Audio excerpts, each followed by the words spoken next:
to Director Young, who I know who has had a very busy past few weeks. We look forward to your testimony. A budget is a statement of values.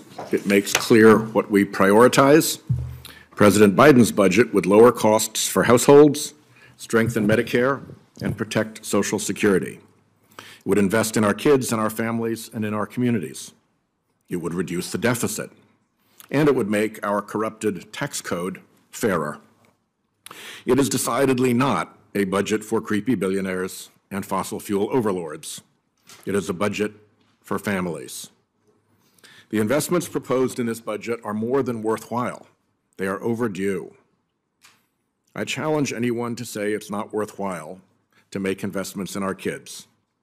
The Biden budget would increase child care options for 16 million more kids, lower costs for parents, fund pre-K access for all 4-year-olds, and restore the full child tax credit, which we beta tested and saw work wonderfully well through COVID. I challenge anyone to say it's not worthwhile to ensure workers can care for a child or a loved one and still keep a steady paycheck. The Biden budget would guarantee up to 12 weeks of paid family and medical leave, bringing the United States in line with our peer countries around the world, all of whom guarantee paid leave. I challenge anyone to say it's not worthwhile to reduce the astronomical cost of prescription drugs and college education, to improve Medicaid's home and community-based services, and to reduce costs for homeowners and renters. To accomplish all this and more, the Biden budget would stop the freeloading by large corporations, by the wealthiest families in our country, and by firms that pollute the environment and won't clean their mess. Ending tax breaks for corporations sending profits offshore and outsourcing American jobs reduces the deficit by over $1 trillion.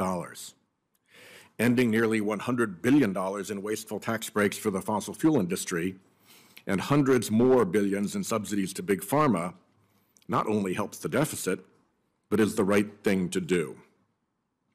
Our corrupted tax system currently has teachers and firefighters paying higher tax rates than billionaires. The Biden budget puts a 25% minimum tax on those who earn over $100 million annually. The president's budget would extend Medicare solvency by 25 years, in part by asking the wealthy to contribute a little more to Medicare and by closing loopholes that allow those at the top to contribute less than nurses and cashiers. I plan to introduce legislation including this common sense proposal. These investments and these remedies to our tax code are worthwhile on their own merits. Put them all together and they also reduce deficits by almost $3 trillion. This is a bright contrast to the dark House Republican plan to attack popular programs that promote economic growth, a plan that hides its evil effects behind political rhetoric like woke and weaponized. A plan where the math doesn't add up and wealthy donors keep getting their free ride. The new House majority has said it will make permanent the Trump tax giveaways, over 40% of which go to the top 5%, at a cost to the country of $3 trillion over a decade.